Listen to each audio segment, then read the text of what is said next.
I always held a suspicion that my mother was different from the rest of us, but I never could put my finger on a reason. Rumors abounded throughout our extended family, but they were just whispers in dark corners. It was no real secret that she kept different hours than us, never shared in our meals, and didn't often partake in family outings. Since I grew up with these habits, they weren't strange to me. I loved my mom and generally wrote her behavior off as shyness or embarrassment at our habits. We can be a rowdy lot at mealtimes, full of crass jokes and poor table manners. My father was good with it, so I figured it was okay. As I grew older, I understood that some people were introverts, and this label seemed to fit her like a glove.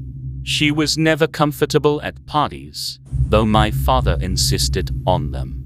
We had at least one family over every month, when our countless aunts and uncles, grandparents and great-grandparents weren't visiting. I come from a long line of social people, so I suppose my mother's behavior was odd when considered with the rest. It wasn't until one of our monthly dinner parties, a couple weeks ago, that it hit me. My father had invited the Johnsons, a family of 5 from the Lower East Side. The parental unit was typical for the area, and the husband shared my father's sense of rude wit. The kids were pleasant enough, I suppose. We had little in common, but it wasn't of much concern. I've learned to get along with all types and can make small talk like a pro. The mother was obviously very affectionate and concerned for her children's well-being. She embraced them tightly and was very passionate in expressing her feelings about them. It was very hard for my siblings and I to get them away from her, as they practically clung to her side.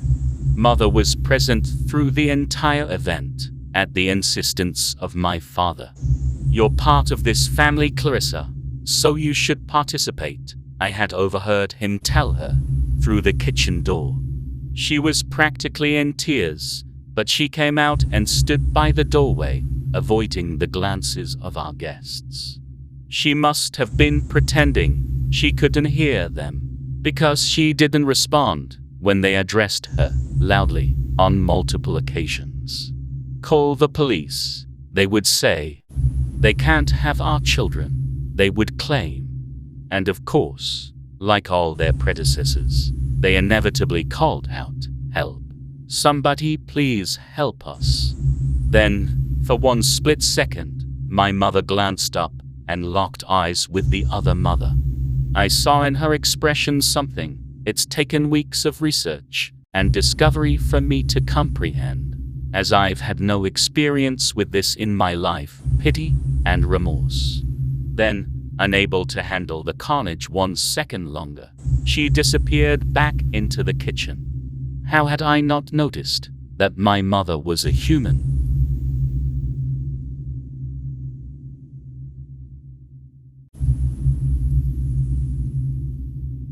It has been in my closet since I first moved into that room. I remember seeing it on my first night. As I lay unable to sleep, I heard my closet door creak. Being the terrified child I was, I pulled the blanket to my nose with shaking hands. Then, a dark hand with long fingers pried the door open from the inside. It slowly unwound itself, stretching its gnarly limbs before glancing in my direction. Seeing that, I ran screaming to my parents' room. But by the time my mother stumbled into my room, it was gone. Maybe it had been scared by the newcomer in its room, or was startled by my ear-piercing screams. Either way, she dismissed it as my imagination and sent me to bed. It appeared many times more. Sometimes, I saw its spindly fingers from the corners of the closet. Other times, I'd see a shadow sneaking out in my half-asleep drowsiness. But every time I complained about it, it disappeared once more. Soon enough, I decided to just keep quiet about it. After all, it hadn't been disruptive. Sometimes, it even helped me pick something moderately decent to wear. Besides, it helped me keep my secret. It hid my binders every time my mother inspected the closet.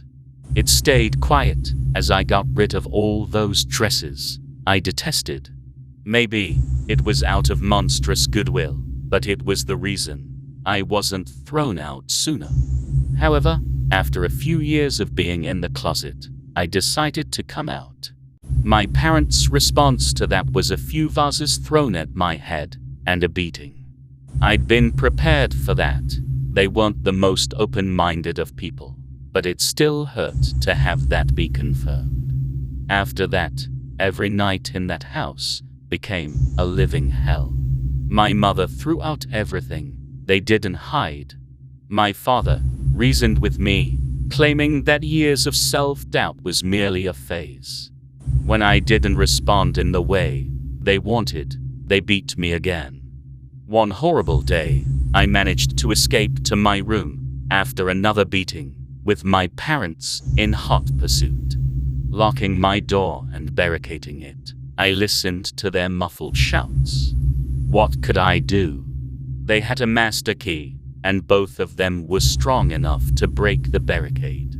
Hearing the lock click from the outside, I leaped into the closet in delirious fear.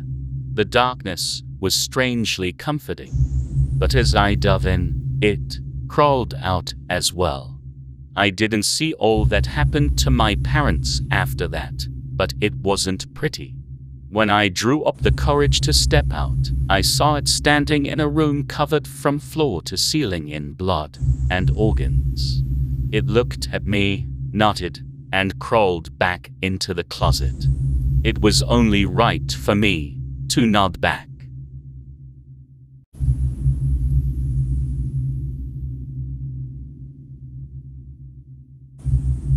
My mother is a monster. There, I said it. Before all this happened, she was the most devoted mother ever. Anybody would choose her to be their mother like I had. Now, does she even remember her son will turn 11 soon? My first birthday in this miserable dank basement.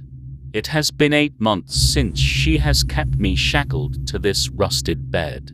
I long to see the daylight, touch another human's skin, but I miss my favorite food the most. She feeds me raw and bloody lamb on occasion, makes me want to puke. Though a little less than what she usually feeds me, just scraps enough to keep me alive. Every Sunday she would take great pleasure in torturing me in peculiar ways. How can she do this gazing at her once beloved son's face is beyond me. Some days, she would just burn stuff, filling up the basement with rancid smoke, till I pass out. Other days it would be sounds that make my ear bleed, literally. God alone knows to what extent is she willing to go. Just now, she splashed some water on me without any warning. Instantaneously, blood-red blisters appeared on my scalded face and arms. I howled in pain, making her drop the rest of the water and run. My son, I left him howling and ran up the stairs as fast as my legs would carry me. I closed my ears, trying to block out the horrible shrieks from the basement, collapsing on the floor in a heap.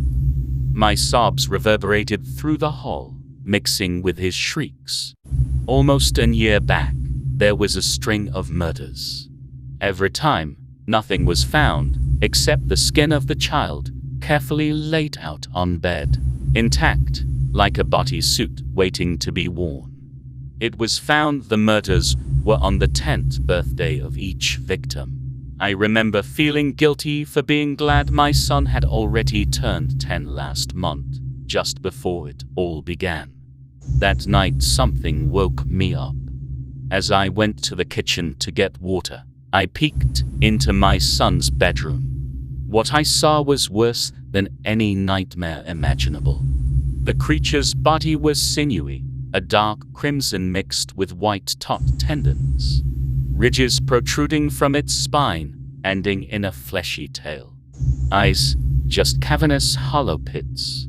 Sharp, jagged teeth laid bare, morphed into a perpetual death grin. It had no skin or flesh, even the muscles were contorted and bent.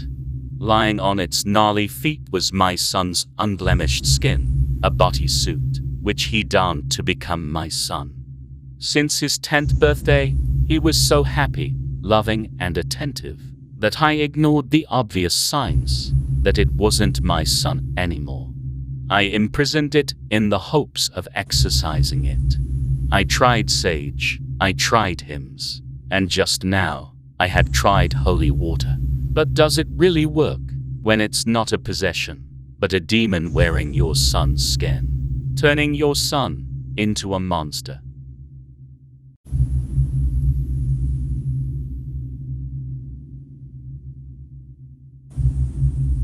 I was 9 the first time I begged my mum to leave my dad. I knew she was afraid of him. I couldn't understand why she stayed. I thought that I could be the one to save her. I stopped believing that after the night he killed my little brother. My mum forgave him, told me he couldn't help it, told me I should too. I never did. For weeks, there would be nothing. He'd be gentle and kind. Mum keeping up the front. She always had, welcoming him home with a kiss at the door, telling me to greet him with a hug. She told me that he couldn't help getting the way he did, that he loved us both deep down, even in those moments. I never believed it after that night, though, after watching their dad kill one of his own children. How could anyone see their father as anything but a monster? It was 2006 when I first went to visit her in the hospital, a few months after I moved out. Dad was by her bed. I pulled my hand away when he tried to take it in his. I'd always hated the way he was the next morning when the mask was back in place. I told her to come and stay with me, that she didn't have to live like this anymore. She just shook her head, told me she couldn't leave, that he loved her, needed her, that I didn't understand. The last time I went to see her in the hospital was 2018, bruised and battered. She made me make a promise before she passed. I kept it. I didn't leave my father alone. I make my constitutional visits once a month. We meet for coffee. He asks about my life, and I give my terse responses. When he smiles, I flinch as his teeth shine under his thin lips. Afterwards, we go back to our old family home. He looks shy when he asks me if I'm ready to head down to the basement, the place he used to take Mum when he felt it coming. I follow him down the stairs, where he lays down. I shackle his wrists to the wall, check the chains for rust and cracks. Then I wait. I watch as he writhes and screams, as his face stretches into a foaming muzzle, as dark, coarse hair sprouts from his withered body, as his ears lengthen and grow pointed, and his fingers twist into claws. I listen as the first howl erupts from his jagged-toothed jaws, and he lunges at me against his bonds. I made a promise. I'll come every month, listen and nod as he tries to pretend that there's a bond between us. I'll pretend that my brother and I didn't wander down into the basement that night 25 years ago, looking for our dad, before Mum knew that ropes weren't strong enough, before she got the chains.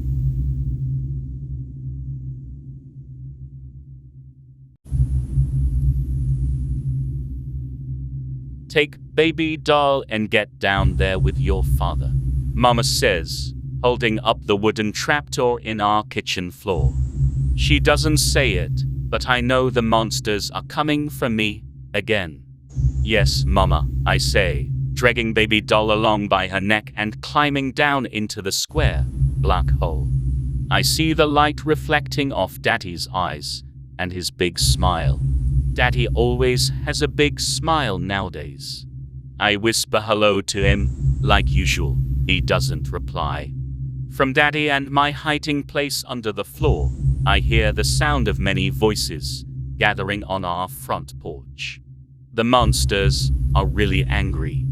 There's a loud knocking, no, a pounding, on the front door. "Open up, Susan," demands one booming voice. More pounding. I hear another say from further away. "Break it down, Chester." Clutching baby doll tight to my chest, I hear Mama's footsteps approach the door. The huge latch clicks back and the door swings open. When the monsters see her, their voices get really loud. I can't make them out individually until they come down some. "Where is he?" one gruff-sounding monster asks. "Who?" That's Mama's voice. "You know, Susan, that son of yours, Clarence." Mama sounds emotional when she replies, "Ah, Chester, why do you have to be so mean? You know he died. Why won't you leave a poor mother alone?" Mama plays games to trick the monsters sometimes. She doesn't want them to get me. "He did, but he should have stayed dead, and you know what you did, Susan." Mama used to be a surgeon, but the monsters won't let her be one anymore. She said, "Those monsters put me in the ground, but Mama got me and made me better with a little bit of this and that." "I don't know what you're talking about, Merle," Mama says. "You dug up those graves, Susan, you know you did.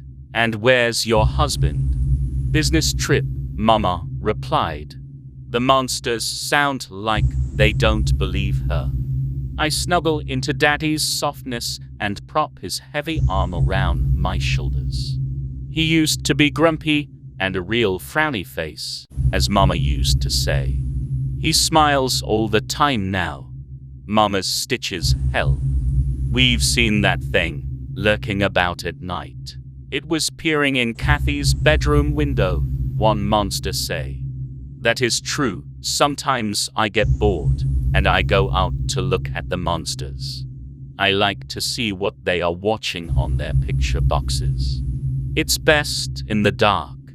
"And where's Martha, Anne's little baby girl?" a lady monster yells. "When I found baby doll, she was lying in a bed, so I rescued her from the monsters. At first, she was really fussy, but Mama made her quiet and extra squishy for me.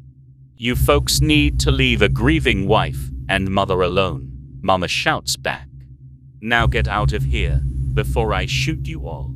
The monsters leave, but I know they'll be back. Good thing I have Mama to protect me.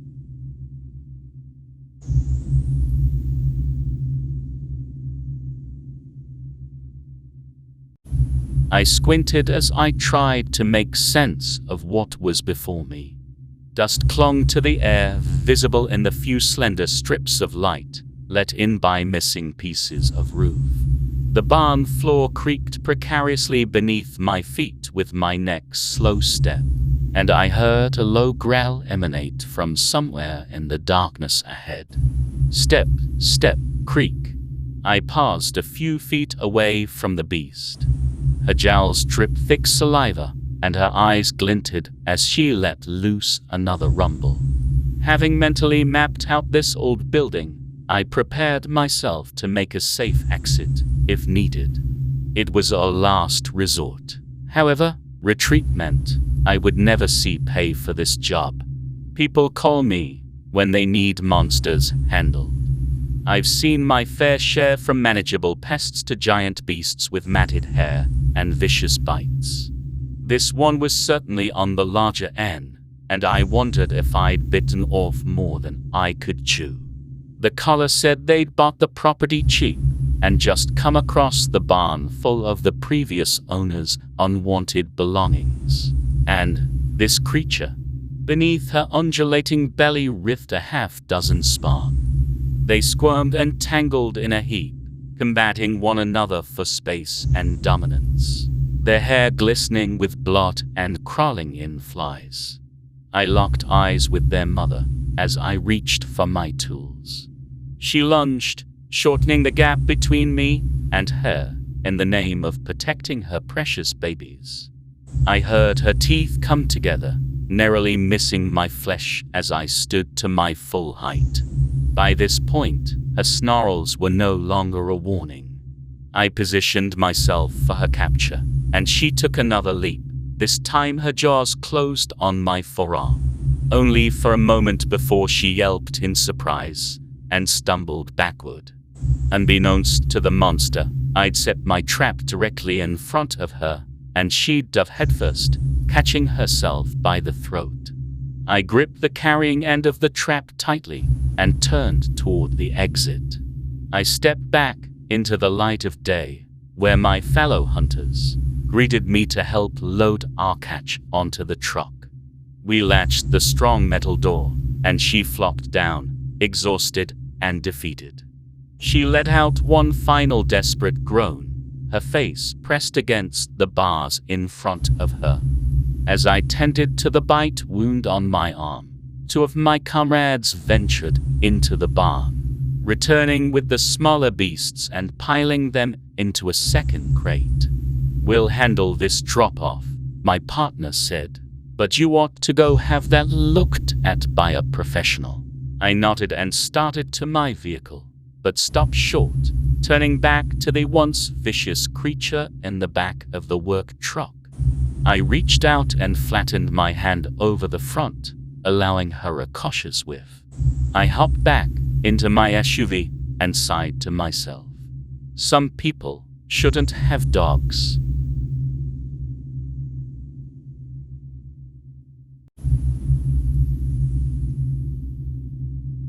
He's well-mannered and listens to his elders carefully, a rarity in boys his age.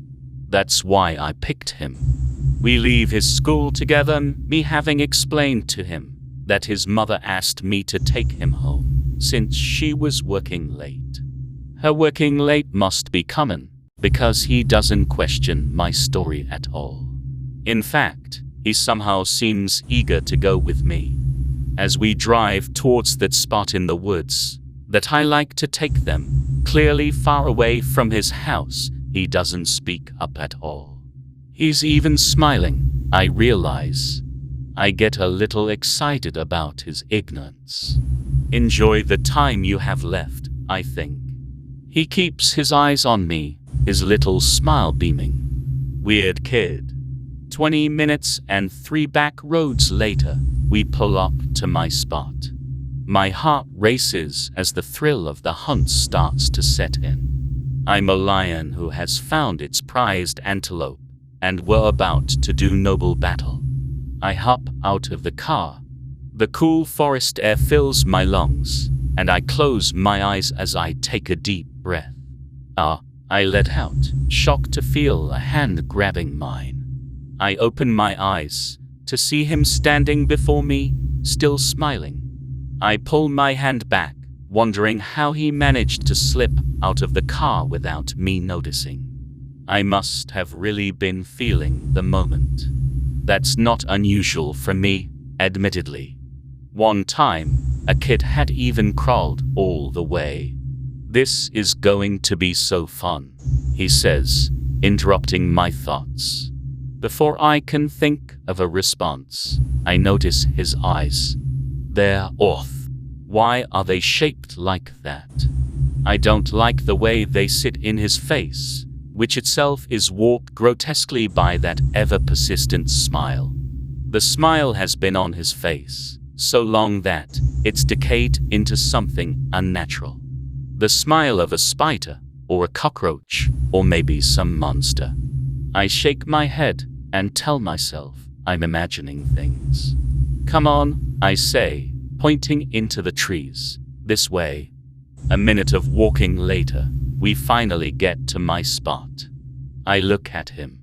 He's beaming. "So this is where it is, huh?" he asks, looking around. A chill goes down my spine, so fast that it threatens to keep going through my legs and into the ground below, joining all the little bodies beneath the dirt. Does he know they're there? I start to wonder. Where what is? I ask, my voice wavering slightly. My birthday party, he says. I overheard my mom and dad talking last night. I know about my surprise party today. I laugh aloud, probably looking like a crazy person. No wonder he's been smiling the whole time. He isn't a vengeful monster or a devil sent from hell to punish me. He's just a little boy who thinks he's on the way to a party thrown for him. In a way, he's right about that.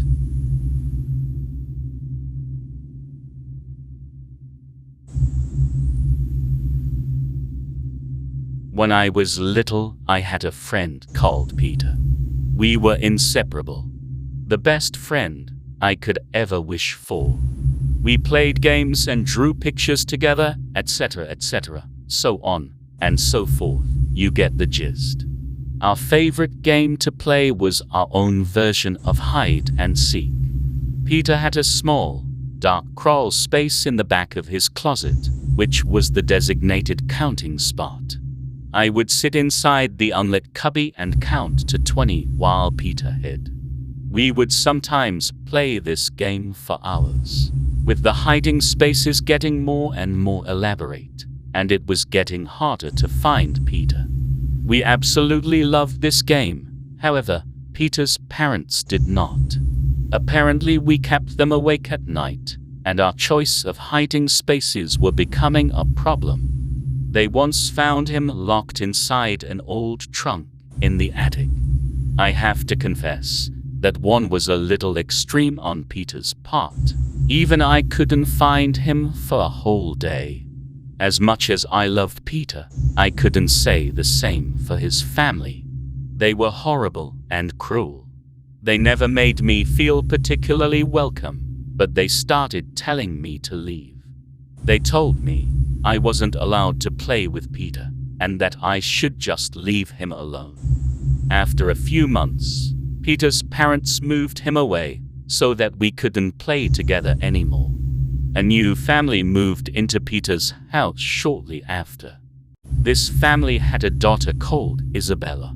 I could finally make a new friend. So I prepared myself. I sat in the cubby and I started to count to 20. I was so happy when she played along and began to hide. She had the same hiding places as Peter did too. The first few nights, she just hid under the covers, but I found her. Then she hid under the bed, and I found her there too. Then she started looking for better hiding places. Finally, the chase was back on. This is my favorite game.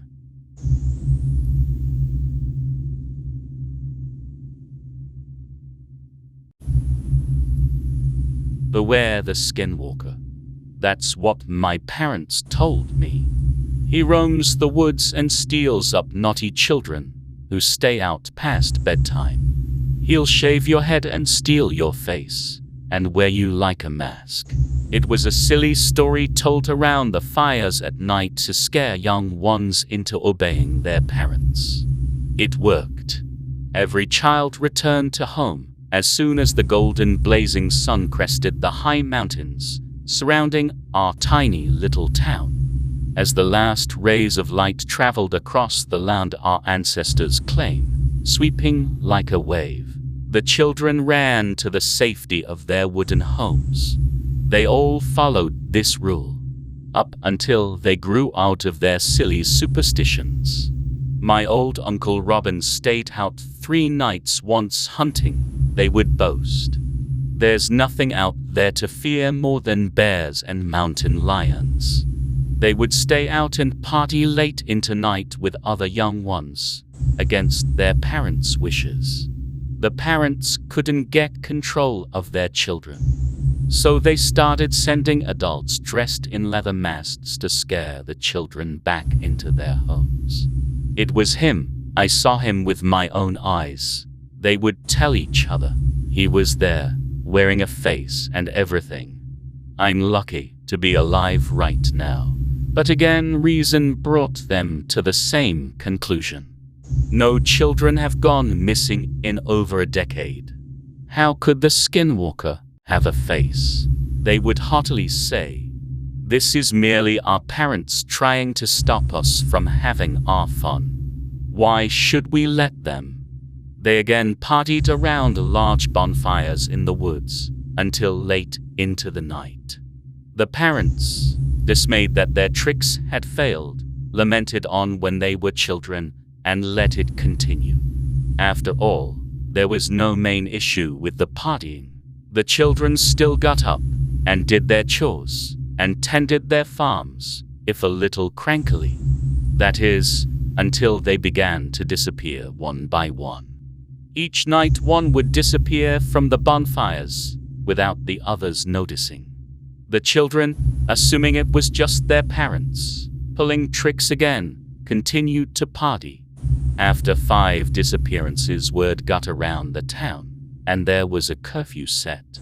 During the day, men would go and search the woods, and the mothers would sit on the soft and comfy chairs imported from foreign lands and lay their grief down on the ground as they'd rip and tear at their hair. Their cries could be heard all the way into the forest, where I was camping in my little cave. Their crying was annoying. Their children were alive, if a little less of what they used to be. I proudly sat and looked at my newest creation. The face before me was perfectly intact. I had botched the other 2 and ripped the sides, ruining the faces, but this one was perfect. That was until I noticed the crinkles in the cheeks. There was suddenly a long and inhumanly deep laugh from farther into the cave. I jumped up and snatched my knife from the bloody cloth and whipped to face the unknown entity in the cave.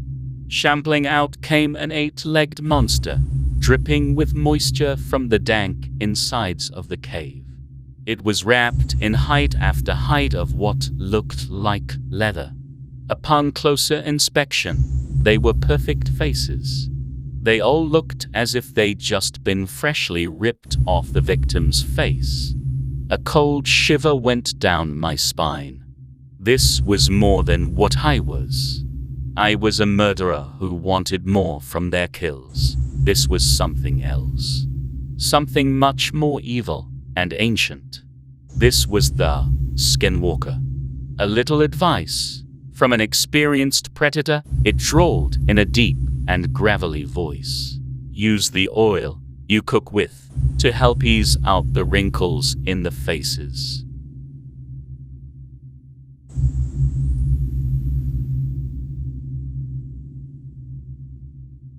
My siblings made a game out of terrorizing whatever pet I had. At one stage in my life, I was obsessed with having a pet to take care of. Mostly for the company, as my parents were very busy people, and my 2 younger siblings were animals in their own right. They were both around 8 at the time, and were twins. So what one of them did, so did the other. First, it was a fish. They would tap on the glass, trying to get the tired thing to swim around for their entertainment. When that failed, they switched to poking it with a stick.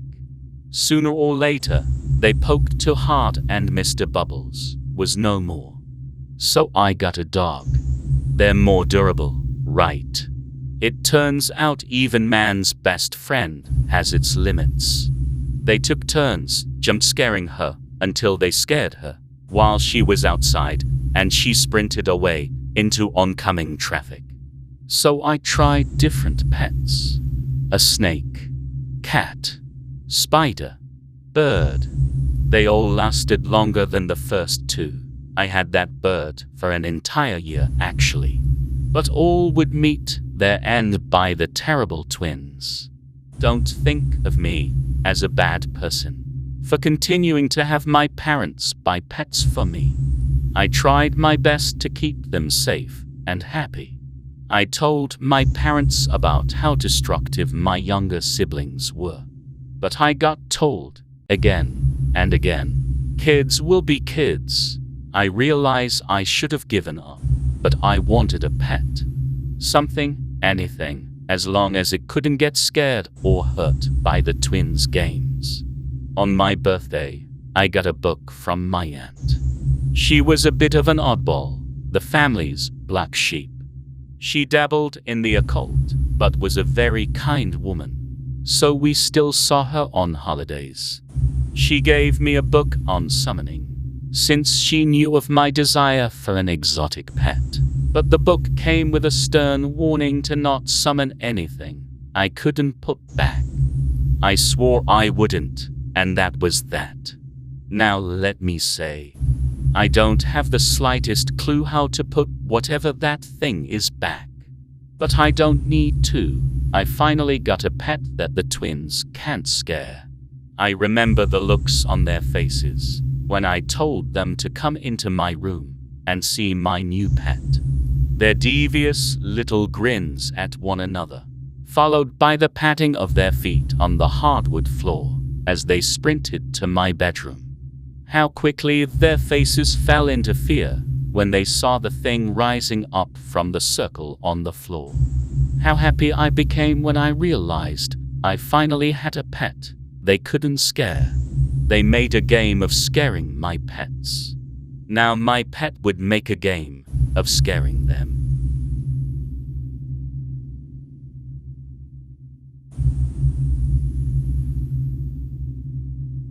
As kids, my two siblings and I played a game every year around Halloween called Monster. It was essentially hide and seek in the dark. Whoever took the role of the monster would go hide somewhere in the living room, while the others counted to 100. Then we'd venture into the room and just had to stay there for a few minutes. We could move around or stay in one place, but the only real goal was to make it back without getting caught. We were elated when we moved out of the city to a house in the countryside, without a single street light for miles to spoil our fun. Mom and Dad were out one night right before Halloween, leaving just my siblings and I alone to play Monster for the first time in our new home. My older brother was the monster for the first round, and he went and hid in the basement living room, while my little sister and I counted to 100 before heading in, moving in different directions. It was pitch black. Without the constant drone of traffic, the silence was deafening. As our first time in this house in the dark, it made for the perfect kind of playful terror we wanted. The living room wasn't big, but from my eyes it seemed bigger, with multiple pieces of furniture and decor as hiding spots. I crept behind the love seat at the side of the room and peeked out. I couldn't even discern the layout of the furniture, except from memory. The thrill was beyond anything I'd experienced before. My brother could be staring right at me, and I'd have no idea. After a moment, I sensed something nearby. It might have been a sound, a vibration, a shift in the air, but suddenly my skin tingled, and I spun around. Somehow, I could barely make out the silhouette of someone crouching inches away from me. I stifled aghast, terrified that I'd already been caught. However, they made no move or sound, and after a second, I realized that what I could make out of them was too small and thin to be my brother. My sister, then maybe.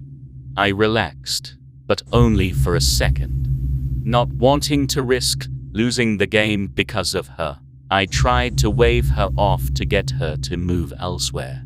She remained motionless, facing me in a gargoyle's crouch. I kept gesturing at her to beat it, but she ignored my silent demands, and I gave up. We sat in silence, occasionally picking up the vaguest hints of a sound, none of which seemed nearby. I grinned, thinking my brother was searching the other side of the room, and this would be an easy win. Just when I decided it was time for us to head back, I heard a sudden shuffle of feet. My brother growled, and my sister screamed, both from the other side of the room.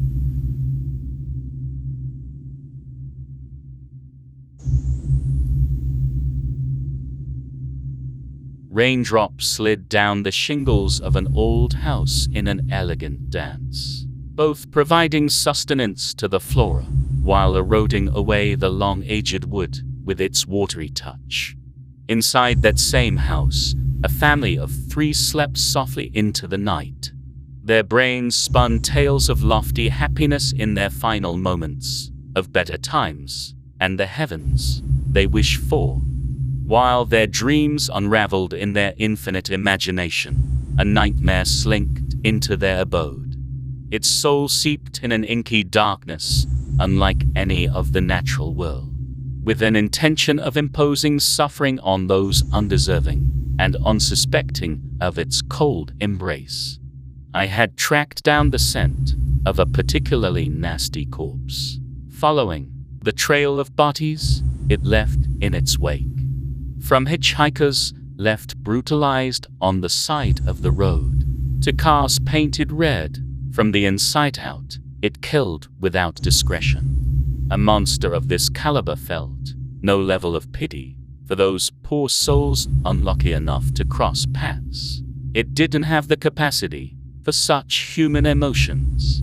I was too late to save the souls in that house, and the images of their final moments haunts me to this day. As the final victims of the abomination to God, they had been forced into the worst fate yet. A destiny full of the same horrors. They were faced with an end to a tale not yet finished. The parents were left strung against the wall, with their innards hastily devoured and left hanging in an unceremonious manner. I took a moment to bless their now lifeless corpses, praying they might see the light in the end. This wasn't an unusual case in my line of work, as I had seen multitudes of scenes similar to the one now before me. Men, women, and children alike were preyed upon in the same manner, a lack of discrimination in those who give themselves to the night's warmth. The child wasn't as lucky as its parents. I discovered this along with a grim reminder that God didn't pick favorites. Sounds of munching on flesh, crunching of bones, and the chomps of razor-sharp teeth drew me to the children's bedroom. I caught the thing mid-feast as it turned its crimson grin towards me. Chunks of young skin still clung to its teeth, as the poor child desperately clung to its life, groaning and moaning for any help that might hear its death cries. I lunged in an act of anger towards the heavens above and the hells below for allowing such a monstrosity to prey on those unable to defend themselves. I plunged my silver dagger into its dead heart with the same cruelty I'd seen displayed time and time again. I stood over the writhing monster as it clawed at my boots for forgiveness. Joy filled my emotionless heart as it begged for mercy, mercy that wouldn't come. I had become the same evil I was made to vanquish. I am a monster hunter.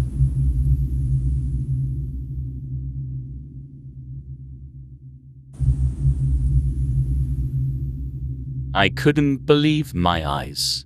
No further than 9 meters from the shoreline was the infamous head and neck shape. The sun glared in my eyes, but I knew exactly what I was seeing. I went my whole life not believing the existence of such a creature. It was the world-famous Loch Ness monster.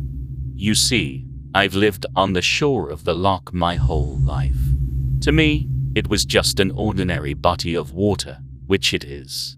However, hordes of tourists visit every year in hopes of seeing some type of monster, Some say it's a living marine reptile from the Mesozoic era.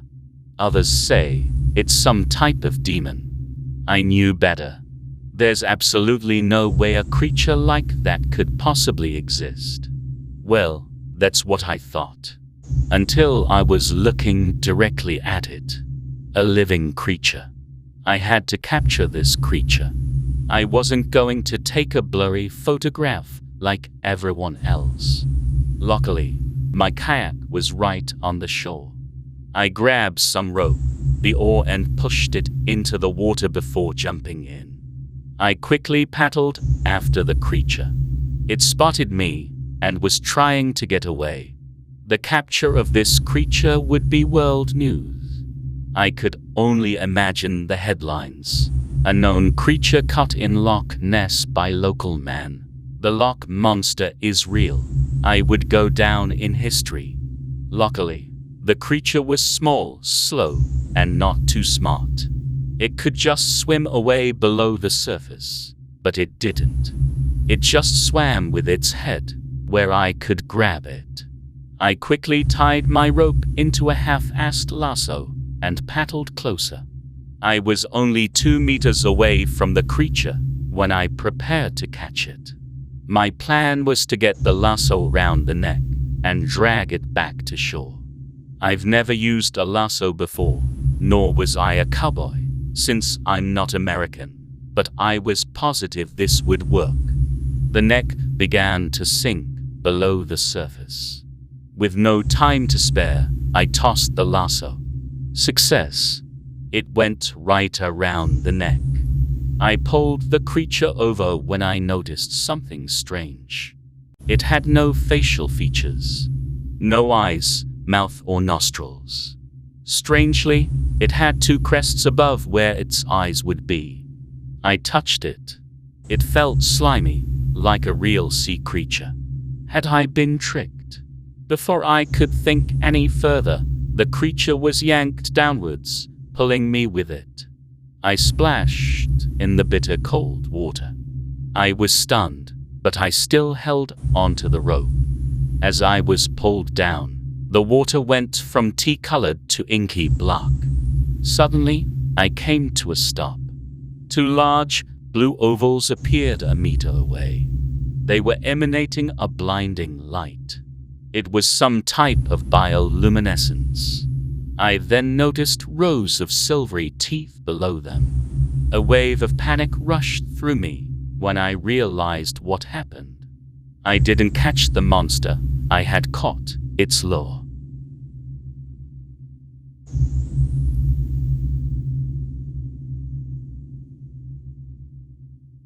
Robert awoke to the sound of his landlady tramping around upstairs. He groaned and turned over in his bed. His stomach rumbled. Not again, he muttered irritably. He'd fed only a month ago. He tried to ignore the rumbling and go back to sleep. But it only grew louder and louder, and Robert was worried he'd go on another rampage. The last one was back in 1696, and Grendel knows that was an awful year. It couldn't be helped. Robert hoisted himself out of his warm bed and trundled to the exit. It was nice being a monster. You never had to get ready to go outside or worry about how you looked. You always looked perfectly awful, and that suited the lady monsters just fine. Robert creeped out onto the streets and lurked in the shadows, waiting for a careless human to wander close enough to grab. He was particularly fond of children, but in a pinch, even a wizened old codger would do. He just had to watch out for those pesky canes. He lurked and lurked, growing hungrier and creepier by the hour. He'd almost snapped into a blood rage when a snot-nosed little girl walked by with a stick of cotton candy. He snatched up the little girl and gulped her down in one go.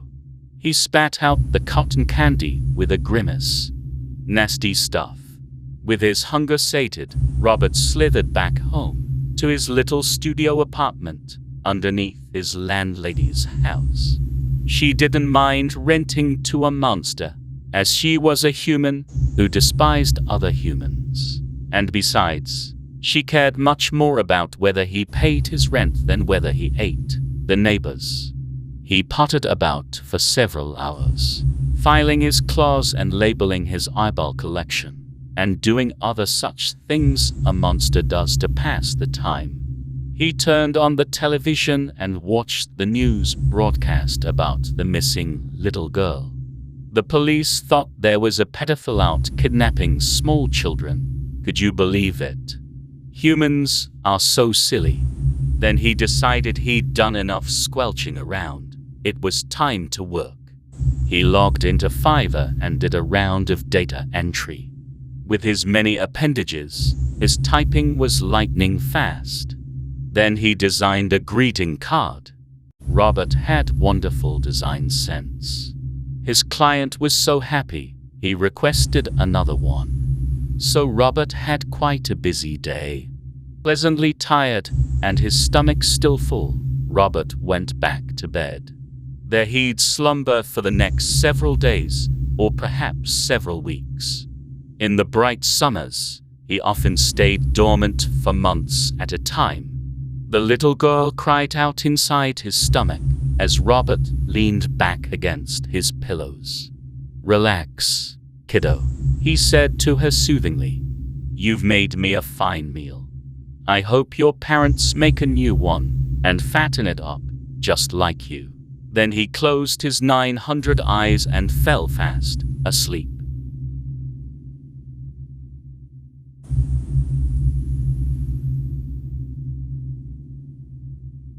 Butterface. I'd heard it all of my adult life. A mean little job I learned to swallow along with its complimentary backwash. I'm not conventionally pretty, they're right about that. And that isn't self-deprecation. I'm not fishing. I know how I look, how my father made me look. My nose is crooked, he broke it more times than I can count. My teeth are crooked too. Not strictly his fault, but the scars are. When I was 8, he sewed my lip shut with an embroidery needle and a roll of twine. He called it an improvement, one that he repeated every few months thereafter. The needle left dozens of scars. His parenting left more. He called me names, denigrated me, maligned my attempts to pretty myself. But all his abuse didn't prevent my development. Boys took notice. They stared, gawked, and then they'd look up. "Damn, she's hot, but her face. Butterface," they called me. My father left home when I was 17. No more abuse, but for 5 years after, I looked at that mutilated face in the mirror each morning. And then, the pandemic hit. And seemingly overnight, a woman wearing a mask in public became normal, trendy even. Damn, she's hot, but her face. Objectifying, yes, but I call it an improvement. I had a chance to rebuild some of the confidence my father took from me. I could go out, have fun, meet people. First night out, I dance, I flirt, I take shots and quickly reconcile. I stay out until last call, and then I start to walk home. "Hey gorgeous, where are you going?" Someone calls from behind me. I recognize the voice. One of the guys from the bar. I walk faster, ankles faltering atop stiletto heels. "You too good for me or something?" His pace quickens. The cologne is the top note in a bouquet of cigarette smoke and sweat. He's gaining, and then I feel a yank on my ponytail. An alley is close by. He pulls me into it. He pulls off my mask. His eyes widen. "You?" So does my grin. "Hey, Dad." He broke my spirit, so I would remember he was in charge. He broke my nose, so I wouldn't forget. He sewed my mouth shut, so he wouldn't have to see the rows and rows of razor-sharp teeth every time he made me cry. But tonight, I'm feeling spirited, and it's been years since I've suffered a broken nose by his hand. He throws a punch, and he pulls back a bloody stump. You're a monster, girl," he screams, attempting to catch a gout of blood in the armpit of his shirt. I take a step toward him, I swallow the hand, and I lick the blood off my teeth. "No, you are the monster."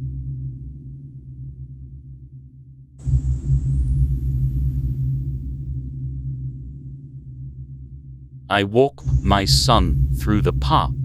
He's much too cooped up for a 6-year-old. I figure a dose of sunlight will do him some good. He disagrees. He refuses to walk outside, so I have to drag him along. I'm not hurting him. I'd never hurt my baby boy, but people take notice. Dirty looks are thrown my way. I ignore them and take my son back home. Now he won't bathe. I have to do it for him. I have to lather his hair like he's a baby, have to scrub under his pits until they sparkle. He makes a mess in the tub, flopping this way and that, not behaving like he should. I send him to bed early with no supper. He doesn't whine, doesn't scream. He goes without protest. He's a good boy. He wasn't always like that, but that is now in the past. The next morning, I dress him for school. He's giving me the silent treatment. He won't eat breakfast. I cry, beg him to eat. A growing boy needs his nutrition. He refuses. I cry harder, sob and ask him why he doesn't love me. Why would he do this to his poor old mother? Then I get mad. It flares up like a great rush of heat. I don't feel myself hit him. I feel the sting on my palm afterward. Then I cry harder because I love my boy. I don't want to hurt him. I never did. But he refuses to look at me. So I drag him out the door. To the car. I take him to school. Drop him off. He lays on the sidewalk in some form of protest. Refuses to go into the squat brick elementary school building. I beg him to go inside. He's humiliating me. Parents give me awful looks. Like I'm some kind of monster. Do they see the red palm print on his cheek? It's surely fated by now. Then the police come. Their bubble lights hammering between red and blue. They take my boy away from me. Call me awful names. I shriek as they slap handcuffs on and feed me to the back of a cruiser. An ambulance screams up. The medics pile out. One gags. Another turns away. The third looks up at the officer in charge and says, "The boy has been dead for a week."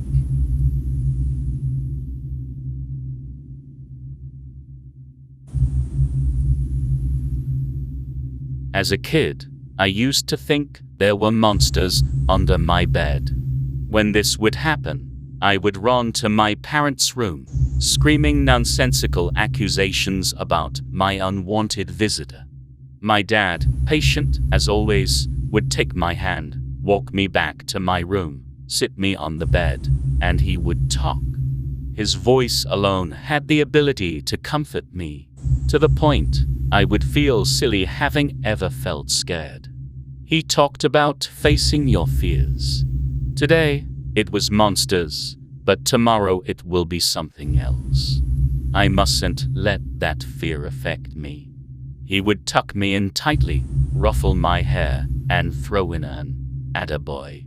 I would doze off, basking in the glory of having conquered the monsters under my bed. He did all of this, but he never let me look under the bed. And he never looked himself. As I grew older, I came to understand the value of the lessons my dad taught me through my night panics. In reality, He was teaching me that the monsters would take various forms in the years to come. I now have my own beautiful young boy of 3 years. And occasionally, he storms into my bedroom, claiming familiar accusations of a tenant under his bed. I know the feeling, buddy, I say before repeating my father's ritual and using this as an opportunity to teach him about the hardships of life. But last night, something changed. I sat on the edge of my son's bed, my hand on his shoulder, consoling. I offered words I had rehearsed, attempting to sound wise and spontaneous. He sat beside me, feet dangling next to my knees. "Thanks, Dad," he said muffled, face buried in my chest in full embrace. I ruffled his hair and offered an all too familiar "attaboy." Just then, something grasped my left ankle from below the bed. I kept my composure, trying to not frighten my boy. I jerked my left leg forward, casually, and I offered a smile that masqueraded my fear. We sat awkwardly in silence. It came again. This time, the razor grip clasped my ankle and pulled. A second hand joined in grabbing my right ankle. I lurched forward, earning my freedom, grabbed my son, and left the room. I left him in our bedroom. I returned, flashlight in hand. That's when I learned why my dad never let me look under the bed. It wasn't because of a life lesson he wanted to instill in me. It wasn't to show valor. I shined my flashlight, and what stared back at me was unlike anything I had seen before or after that day. Its yellow eyes stared at me, mouth gaping. It raised a single claw to its mouth, indicating silence. Our eyes locked, and it crawled back into the darkness, emitting a low growl. Sometimes, the monsters under the bed are literal monsters under the bed.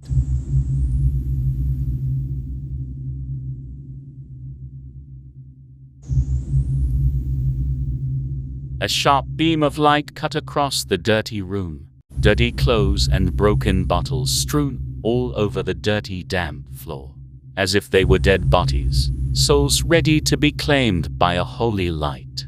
There, amidst all the dead and decay, lay a small boy, shivering and crying and sobbing, although he cannot remember why. All he knows is his house is haunted by a monster so vile and filthy that even uttering its name would cause any man to go fully insane. The boy couldn't grasp what the monster, if he could even call it that, wanted or what he was satisfied by. It seemed to him that the monster operated with an intelligence of its own, some kind of a cosmic beast that wanted to prey on his fear and terror. It had always been like this. The monster demanded him to be tied to a corner of an old cot when he arrived each day to feast on him. If he wasn't tied up by then, no, the boy didn't even want to imagine what would happen. It was about time anyways. Cold and now almost hardened and frozen by it, the boy wiped tears from his cheeks which had been wiped so often that it almost happened impulsively with each sob. He got up and tied himself. At about some time later, he heard something crash. He knew it was time. He could feel the scars on his arms burn up again, as if some malicious beast was the cause and the amplifier of it. In the darkness, now all the holiness gone, leaving only the dead behind, a vaguely humanoid figure moved slowly towards him. He had no face, at least not one the boy could ascertain.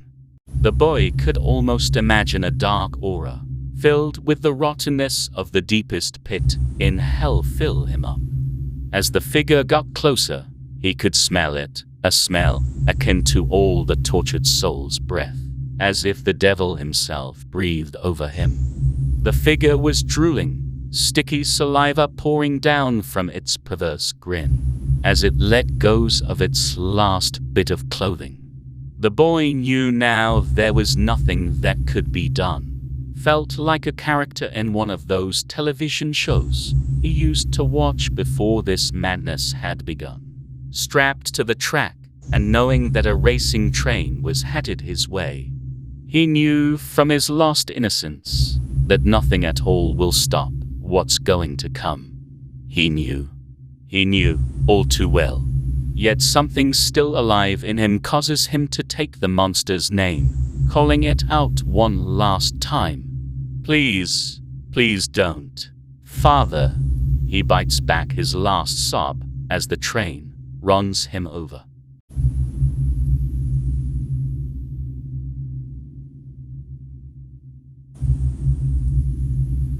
I am a monster. I have killed my mother, father, and sister. I don't even remember doing it. I had taken sleeping pills that night, and when I woke up, they were dead. My clothes and hands were covered in blood. The court had ruled me mentally unstable, so now I will remain in a private institution. It's a fancy word for a prison with other mentally unstable criminals. Whether it's for our own safety against sane criminals, or for theirs, I don't know.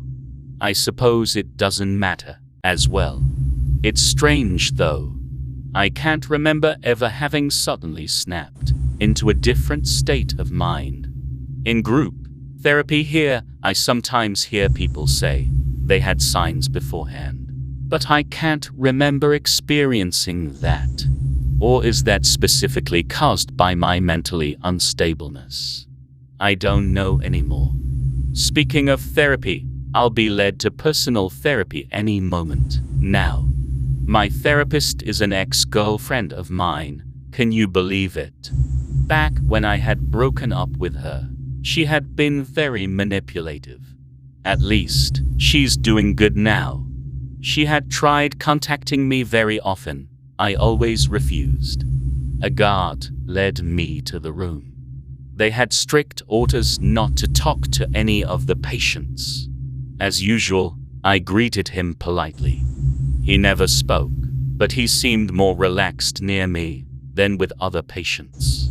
I guess most people here aren't as polite or calm, or they were too drugged and on the verge of collapsing any moment. When she saw me, she smiled. She seemed to enjoy my presence.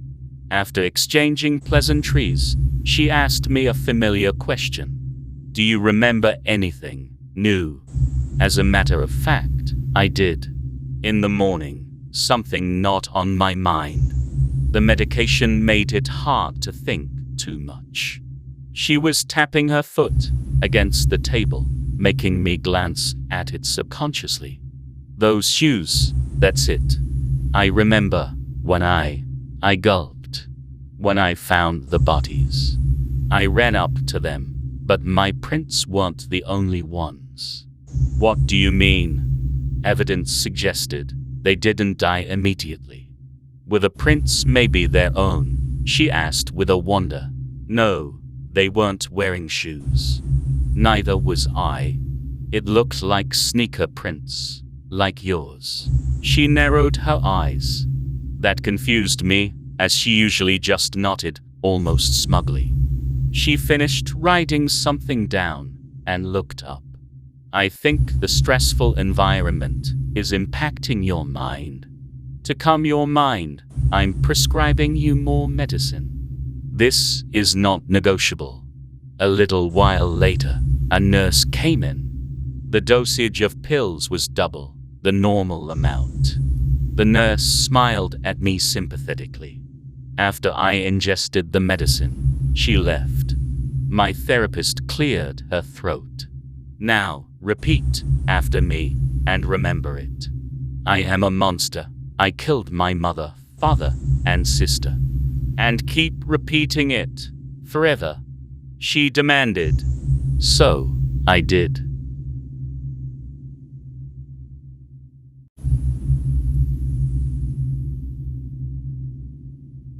Paul and Mary's daughter, Sierra, had been missing for 37 days. So you can imagine the media frenzy that ensued when she strolled up the driveway, casual as can be, on a blustery February morning.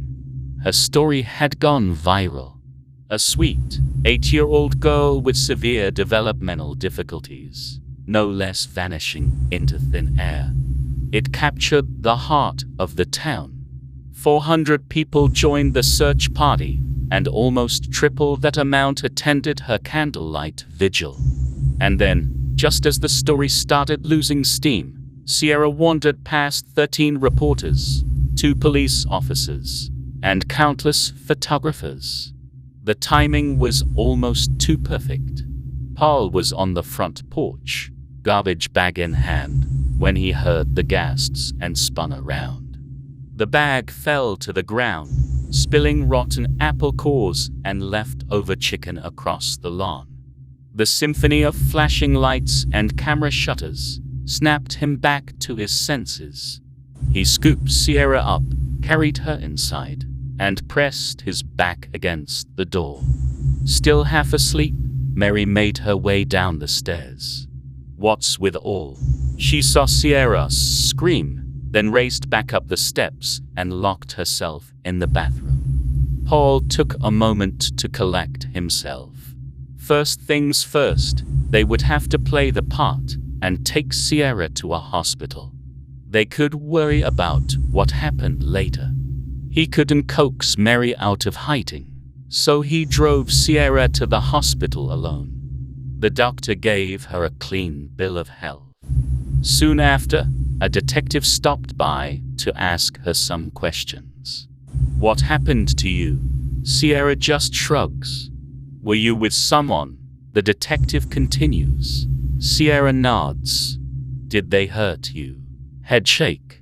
The detective flicked his notebook closed. Call it a miracle. Then, when the detective left, Paul gave Sierra some crayons and paper and set her down at the kitchen table, then found Mary in their bedroom, hugging her knees against her chest, clutching a half-empty bottle of wine. They argued. This shouldn't, no, couldn't be happening. They'd made sure of it. All they had left to do was ride out the media storm. Then they would have been free. Free to start a new life. A simpler one. It's some sort of punishment, said Mary. Paul shook his head. You've lost your damn mind. There came a knock at the door. Slowly, Paul pulled it open. Sierra was standing outside, holding out her drawings. Paul flicked through them. There was one of Paul and Mary throwing Sierra into a body of water. Another of Sierra surrounded by black spirals. There was a picture of all 3 of them, standing together, surrounded by cameras. And finally, Sierra standing over Paul and Mary, bloody knife in hand. Paul looked up. In the dark of the hall, Sierra's eyes glowed white. She tilted her head downward, grinned, then disappeared into her room. Mary pressed the wine bottle against her lips, while Paul locked the door and gulped. Please subscribe, or the toxic skull will come for you.